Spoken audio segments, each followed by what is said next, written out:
Iran menembakkan beberapa salvo rudal balistik ke Israel pada hari Sabtu, menyebabkan kerusakan luas pada rumah-rumah dan melukai 6 orang. Sementara Angkatan Udara Israel melakukan gelombang serangan terhadap target infrastruktur Iran di Teheran dan sekitarnya.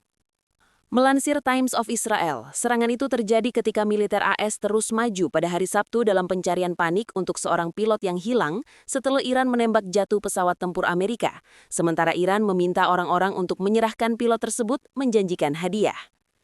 Hingga sore hari, rudal yang membawa hulu ledak bom tandan telah menghantam lebih dari selusin lokasi di Israel Tengah.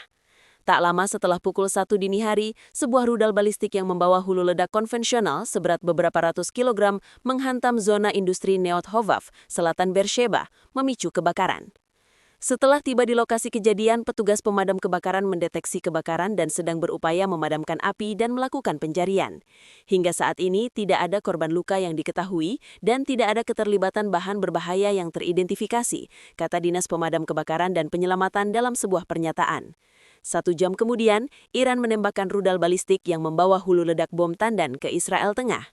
Amunisi tersebut menyebabkan sebagian bangunan runtuh di Ramat Gan, sementara saluran listrik tegangan tinggi rusak dalam serangan di Rosh Ha'ayin, menyebabkan pemadaman listrik di beberapa bagian kota. Seorang pria berusia 45 tahun mengalami luka ringan akibat pecahan kaca di Bnei Brak dan dibawa ke rumah sakit untuk perawatan, kata petugas medis.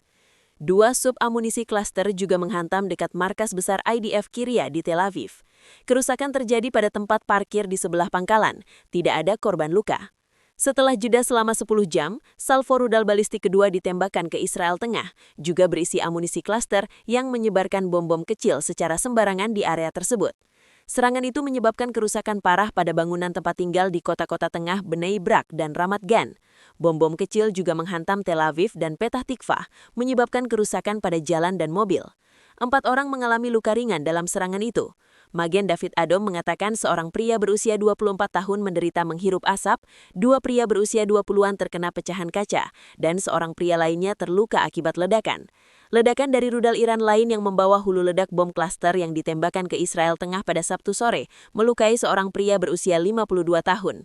Kerusakan juga dilaporkan di tengah dampak di pinggiran kota Tel Aviv, Ramat Gan, Givatayim, dan Bnei Brak. Israel telah mengutuk penggunaan amunisi klaster oleh Iran untuk menargetkan daerah sipil sebagai kejahatan perang. Dalam serangan lain pada sore hari, yang menargetkan Israel Utara, 1 rudal menghantam area terbuka sementara yang lain kemungkinan dicegat menurut penilaian IDF. Tidak ada korban luka yang dilaporkan. Sementara itu, serangan drone terhadap kilang minyak milik perusahaan minyak nasional Kuwait pada hari Jumat memicu kebakaran, sementara serangan Iran yang terpisah merusak kompleks pembangkit listrik dan desalinasi. Serpihan dari drone yang dicegat melukai 4 orang di Bahrain pada hari Sabtu.